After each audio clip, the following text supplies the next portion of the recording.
Supreme court ने Monday को central government को अरुणाचल प्रदेश, नागालैंड, मणिपुर और असम में पेंडिंग डिलिमिटेशन एक्सरसाइज कंप्लीट करने के लिए 3 महीने का समय दिया है। कोर्ट ने हियरिंग 21 जुलाई 2025 तक डिफर कर दी और सेंटर को दिए गए टाइम फ्रेम के अंदर प्रोसेस को कंप्लीट करने का निर्देश दिया। चीफ जस्टिस संजीव खन्ना की बेंच ने सॉलिसिटर जनरल तुषार मेहता की रिक्वेस्ट को सुना, जिसमें उन्होंने और समय मांगा। कोर्ट ने डिले पर चिंता व्यक्त की और सवाल उठाया कि 2020 के प्रेसिडेंशियल ऑर्डर के बाद भी डिलिमिटेशन क्यों नहीं किया गया। कोर्ट ने साफ कहा कि जब प्रेसिडेंट एक बार नोटिफिकेशन रिसिंड कर देते हैं तो प्रोसेस आगे बढ़ना चाहिए बिना किसी सरकारी दखल के। गवर्नमेंट यहाँ कैसे आती है, बेंच ने सवाल किया और सेंटर के काउंसिल को इंस्ट्रक्शन लेने के लिए कहा।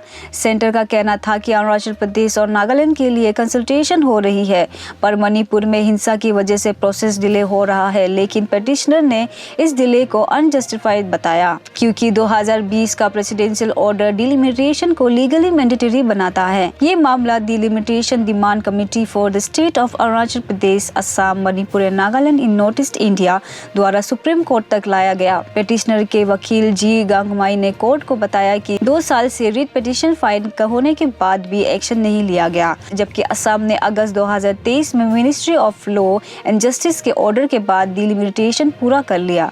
अरुणाचल प्रदेश, नागालैंड और मणिपुर के प्रोसेस अभी भी अटका हुआ है। Election commission of India (ECI) ने स्पष्ट किया कि action 8A of the representation of the people act 1950 के तहत सेंटर के स्पेसिफिक डायरेक्शन मिलने पर ही वो डिलिमिटेशन स्टार्ट कर सकता है। पिटिशनर का आरोप है कि सरकार सेलेक्टिव डिनायल कर रही है, जो आर्टिकल 14 राइट टू इक्वलिटी का उल्लंघन है। पिटिशनर ने ये भी हाईलाइट किया है कि नॉर्थ ईस्टर्न स्टेट में कई दशकों से शांति से इलेक्शन हो रहा है, लेकिन फिर भी 2002 के डिलिमिटेशन एक्ट के अमेंडमेंट के बाद यहाँ डिलिमिटेशन नहीं हुआ। पिटिशनर का कहना है कि इस वजह से इन स्टेट को देश के अन्य हिस्सों के मुकाबले डिसएडवांटेज फेस करना पड़ रहा है। और दर्शकों, आपको बताते हैं कि नॉर्थ ईस्ट स्टेट में डिलिमिटेशन एक्सरसाइज क्या है। अरुणाचल प्रदेश, नागालैंड, मणिपुर और असम में डिलिमिटेशन का मतलब है इलेक्टोरल कंस्टिट्यूएंसी बाउंड्रीज को दोबारा रीड्रॉ करना, ताकि नए पॉपुलेशन डाटा के हिसाब से फेयर रिप्रेजेंटेशन इंश्योर हो सके। ये प्रोसेस असेंबली और पार्लियामेंट्री इलेक्शन में बैलेंस वोटर डिस्ट्रीब्यूशन बनाए रखने के लिए बहुत ज़रूरी है।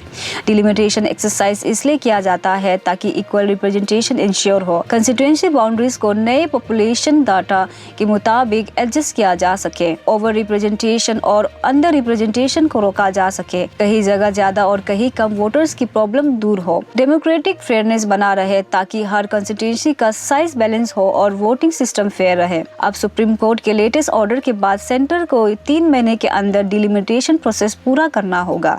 ऐसे ही खबरों के लिए देखते रहे अवर टीवी। धन्यवाद।